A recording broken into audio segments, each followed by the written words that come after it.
Guys രാവിലെ തന്നെ ഓഫീസിൽ പോകുന്നതിന് മുമ്പായിട്ട് വാപ്പ കറണ്ട് ബില്ല് അടിച്ചിട്ട് പോകാൻ പറഞ്ഞു. കറണ്ട് ബില്ല് അടിക്കാൻ വേണ്ടിയിട്ട് ഇപ്പനെ ഒന്ന് പൈസ അയച്ചപ്പോൾ ഫുൾ 50 തൊട്ട്. അപ്പോൾ ആ പൈസയും കൊണ്ട് ഞാൻ കറണ്ട് ബില്ല് അടിക്കാൻ പോകാം. ഇത് എത്ര രൂപ ഉണ്ടെന്ന് നിങ്ങൾക്ക് പറയാൻ പറ്റും. പറയുകയാണെങ്കിൽ ഞാൻ നിങ്ങൾക്ക് ഒരു 1000 രൂപ ഇത് തരും. അങ്ങനെ നേരെല്ലാ സമയത്ത് വണ്ടി എടുത്ത് ഇറങ്ങാൻ പോയപ്പോഴാണ് കാക്ക പണി തന്നത്. അപ്പോൾ അതും കൈകി വൃത്തിയാക്കി. എനിക്ക് വണ്ടി ഓടിക്കാൻ അറിയാമെന്നുള്ളത് കുറച്ച് പേരെങ്കിലും അറിയട്ടെന്ന് ചോദിച്ചാൽ ഞാനൊന്ന് ഷോട്ട്. അപ്പോൾ എൻ്റെ വണ്ടിയിൽ ലൊക്കേഷൻ ഉണ്ടെന്ന് നാട്ടുകാരെ അറിയിക്കാൻ വേണ്ടി ഞാൻ കുറച്ച് പട്ടി ഷോട്ട് അപ്പോൾ ലൊക്കേഷൻ പോയത് വേറെ ഇത് വഴിക്ക്. അങ്ങനെ ലാസ്റ്റ് നാട്ടുകാരോട് എന്നെ ചോദിച്ച് നമ്മൾ ഉദ്ദേശിച്ച സ്ഥലത്തെത്തി. വീട്ടിൽ നിന്ന് വാപ്പ എൻ്റെ കൊയിഞ്ഞ ശേഷമാണ് ഞാനാണെന്ന്. ഞാൻ എൻ്റെ കൊയിഞ്ഞ ശേഷമാണ് പിന്നെ അവിടുത്തെ കൗണ്ടറിലെ ചേച്ചി ഉള്ളത്. ചേച്ചി 2 ഭാഷയുണ്ട്. എന്നിട്ട് എന്നോട് ചോദിക്കുകയാണ് എത്ര രൂപ ഉണ്ട് മോളെ. ഞാൻ എന്താ പറയുക. അപ്പോൾ ടൈം കുറേ ആയി, ഓഫീസിലേക്ക് എത്താനുള്ളതാണ്. അപ്പോൾ വീണ്ടും പട്ടി ഷോ. അങ്ങനെ ബീച്ചിങ് കഴിഞ്ഞ് നേരെ ഓഫീസിലെത്തി. ഓഫീസിലേക്ക് നടന്നുകൊണ്ടിരിക്കുകയാണ്. ഇന്ന് ഈവനിങ്ങിൽ എൻ്റെ കസിൻ സിസ്റ്ററും കൊണ്ടിട്ട് എനിക്ക് എൻ്റെ കസിൻ്റെ മാരേജ് ദിയൻ്റെ മാരേജിനുള്ള ഡ്രസ്സ് എടുക്കാൻ പോകണം. അങ്ങനെ അതെടുക്കാൻ പോകാനുള്ള പോക്കാണ് ബാക്കി.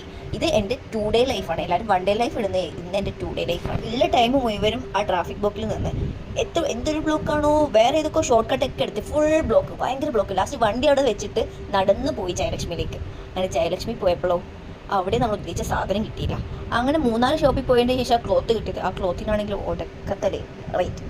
അപ്പോൾ അത് നമ്മൾ ബഡ്ജറ്റിൽ സെറ്റ് ആവില്ലെന്ന് ചോദിച്ചാൽ അങ്ങനെ നിക്കാഹല്ലേ. അപ്പോൾ നിക്കാഹിനുള്ള ഡ്രസ്സ് തുണി വാങ്ങിച്ചിട്ട് അടിക്കാനൊരു ടൈമില്ലാത്തതുകൊണ്ട് നമ്മൾ റെഡിമെയ്ഡ് തന്നെ വാങ്ങിച്ചു ലാസ്റ്റ്. അപ്പോൾ രാത്രി നേരം വൈകിക്കൊണ്ട് നേരെ മൂത്തരോടെ പോയി. അപ്പോൾ കുറേ കക്കന്മാരുണ്ടായതുകൊണ്ട് കൺഫ്യൂഷനാണ്, എനിക്ക് തന്നെ കൺഫ്യൂഷൻ. അപ്പോൾ രണ്ടാമത്തെ കക്കൻ്റെ രണ്ടാമത്തെ കക്കൻ്റെ പെണ്ണുങ്ങളെ വീട്ടിലേക്കാണ് നിൽക്കാൻ പോയത്.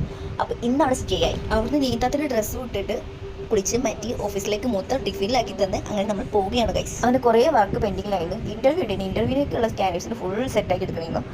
അത് കഴിഞ്ഞതിന് ശേഷം ഓഫീസിലെ തൊട്ടടുച്ചിൻ്റെ ബർത്ത്ഡേ ആണ്. അപ്പോൾ ബർത്ത്ഡേക്കുള്ള ഒരു ഗിഫ്റ്റും ഞാൻ വാങ്ങിച്ചിട്ടുണ്ട്, കേക്കും ഞാൻ വാങ്ങിച്ചിട്ടുണ്ടായിരുന്നു. അതും കൊണ്ട് സർപ്രൈസ് ആക്കാൻ വേണ്ടിയിട്ട് പോവുകയാണ്. അപ്പോൾ സർപ്രൈസ് ആയിട്ട് വീഡിയോ എടുക്കാമെന്ന് വിചാരിച്ചപ്പോഴാണെങ്കിൽ അക്കച്ചാണെങ്കിൽ ഒരു മന്ദബുദ്ധി ലുക്കിലില്ല. ഒന്നും കൂടി എക്സ്പ്രഷൻ ഇട്ട് റെഡിയാക്കാന്ന് പറഞ്ഞു. ഒന്നുകൂടി സർപ്രൈസ് ആക്കണം മതിയിട്ട് വീഡിയോ ഒക്കെ ചെയ്യാമെന്ന് വെച്ചാൽ ഒന്നും കൂടി നിന്നപ്പോഴാണെങ്കിലോ ഉമ്മൻ്റെ ഭൂലോക അഭിനയം.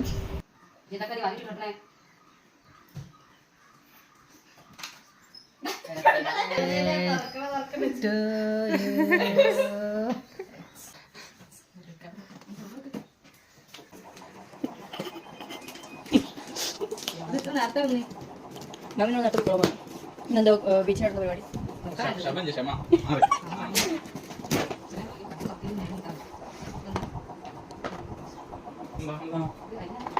Makeup products